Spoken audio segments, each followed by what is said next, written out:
DHCP is an application layer protocol, which means it relies on the transport, network, data link, and physical layers to operate. But you might have noticed that the entire point of DHCP is to help configure the network layer itself. Let's take a look at exactly how DHCP works and how it accomplishes communications without a network layer configuration in place. Warning, geeky stuff ahead. The process by which a client configured to use DHCP attempts to get network configuration information is known as DHCP discovery. The DHCP discovery process has 4 steps. First, we have the server discovery step.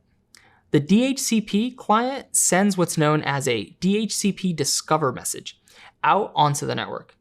Since the machine doesn't have an IP, and it doesn't know the IP of the DHCP server, a specially crafted broadcast message is formed instead. DHCP listens on UDP port 67, and DHCP discovery messages are always sent from UDP port 68. So the DHCP discover message is encapsulated in a UDP datagram with a destination port of 67 and a source port of 68. This is then encapsulated inside of an IP datagram with a destination IP of 255.255.255.255 and a source IP of 0.0.0.0. This broadcast message would get delivered to every node on the local area network, and if a DHCP server is present, it would receive this message. Next, the DHCP server would examine its own configuration and would make a decision on what, if any, IP address to offer to the client. This will depend on if it's configured to run with dynamic, automatic, or fixed address allocation.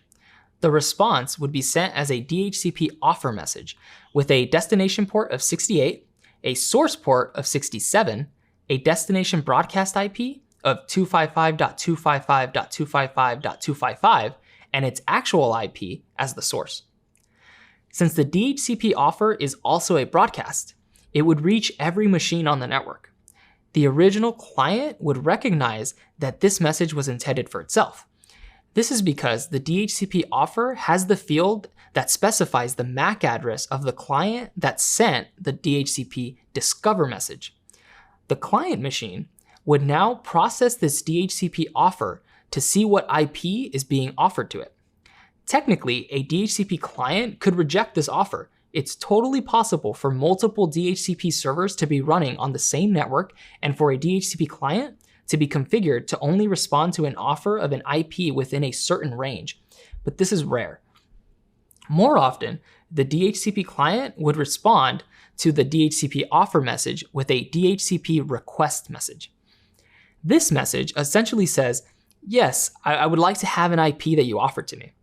Since the IP hasn't been assigned yet, this is again sent from an IP of 0.0.0.0 and to the broadcast IP of 255.255.255.255. Finally, the DHCP server receives the DHCP request message and responds with a DHCP ACK or DHCP acknowledgement message. This message is again sent to a broadcast IP of 255.255.255.255 and with a source IP corresponding to the actual IP of the DHCP server.